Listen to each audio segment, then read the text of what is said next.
The Galactic Confederation arena buzzed with anticipation. Spectators from 100 worlds filled the tiered seating, their voices a cacophony of clicking mandibles, whistling air sacs, and electronic translators. Today's match featured something unusual, a human. "This should be quick," Ambassador Trell commented to his aide, settling his forearms comfortably against the cushioned seats. The Vex champion hasn't lost in 37 matches. The arena gates parted. From the left emerged Champion Doze, the pride of the Vex Confederacy. Standing nearly 3 meters tall with an exoskeleton that gleamed under the arena lights, he raised his primary arms to thunderous applause. His secondary limbs casually gripped ceremonial blades. From the right gate emerged the human. The crowd fell momentarily silent before erupting in murmurs. "That's the Deathworlder?" someone asked. "She's so small." Lieutenant Anna Smith walked calmly into the arena.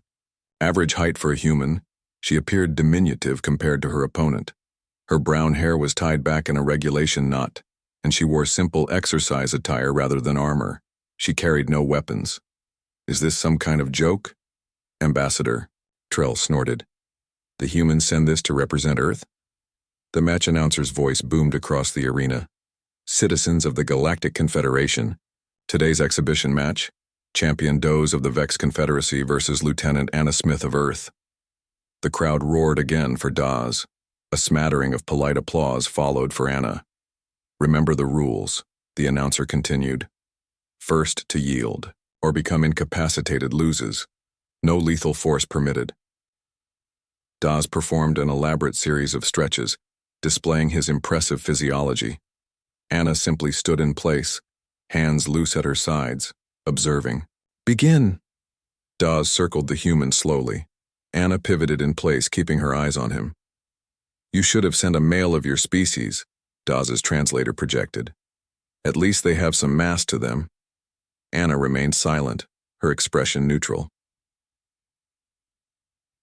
The Vex champion lunged suddenly, covering the distance between them with shocking speed. His upper right arm swung in a powerful arc toward Anna's head. She didn't dodge. The crowd gasped collectively as Daz's armored limb connected with the side of the human's face. The sound echoed through the arena, but Anna didn't fall. She didn't even stagger. Her head turned slightly with the impact, then returned to center. A small trickle of red appeared at the corner of her mouth. Daz stepped back, mandibles clicking, in confusion. "Interesting approach from the human," the announcer commented. "Taking the hit directly." Ambassador Trell leaned forward. "What is she doing?" Anna finally spoke, her voice even. "My turn." She stepped forward just one step and struck with her right hand. The movement was economical, almost casual.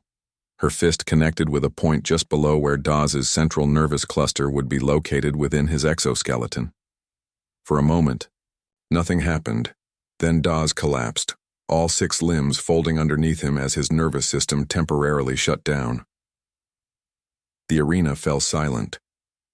Anna stood over her fallen opponent, still as a statue. She wiped the blood from her lip with the back of her hand. "Champion Daz is down," the announcer finally exclaimed, breaking the silence. "The human has, I don't believe it, the human has won."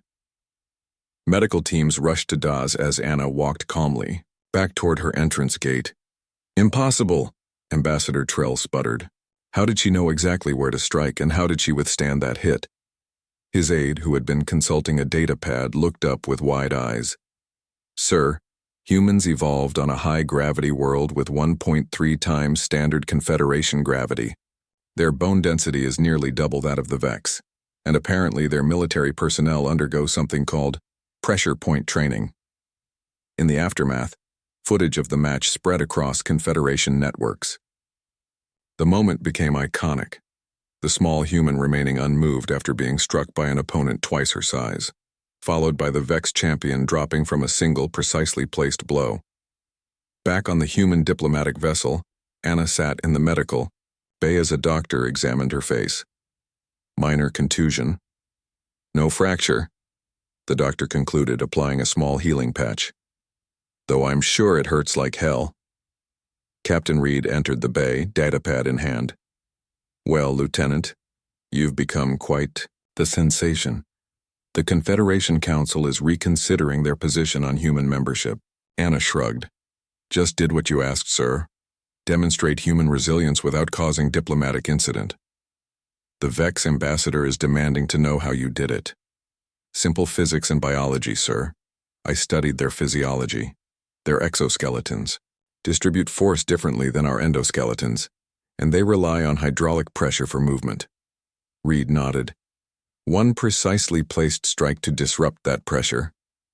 Temporary paralysis, Anna confirmed. No permanent damage. And taking that hit directly? Anna's lips twitched in a slight smile. Calculated risk. I needed them to see that what they consider a devastating blow isn't necessarily the same for us. Perceptions matter in diplomacy, sir. Captain Reed smiled. Indeed they do, Lieutenant. The Confederation has labeled humans Deathworlders since first contact, like it's some kind of disadvantage. He turned to leave, then paused. By the way, the Vex have withdrawn their objection to our membership application. After he left, Anna touched the bruise forming on her cheek. Growing up on Earth with its punishing gravity and evolutionary pressures had forged humanity into something the Confederation species couldn't quite comprehend. They saw humans as fragile because of their soft exteriors, not recognizing the density of muscle and bone beneath, nor the neural efficiency that allowed for precise, calculated violence when necessary. The lieutenant smiled to herself. They would learn in time that humans weren't just survivors of a death world, they were its masters. And sometimes the most profound statement wasn't how hard you could hit, but how well you could take a hit and remain standing. The footage from the arena would teach the Confederation that lesson better than any diplomatic speech ever could.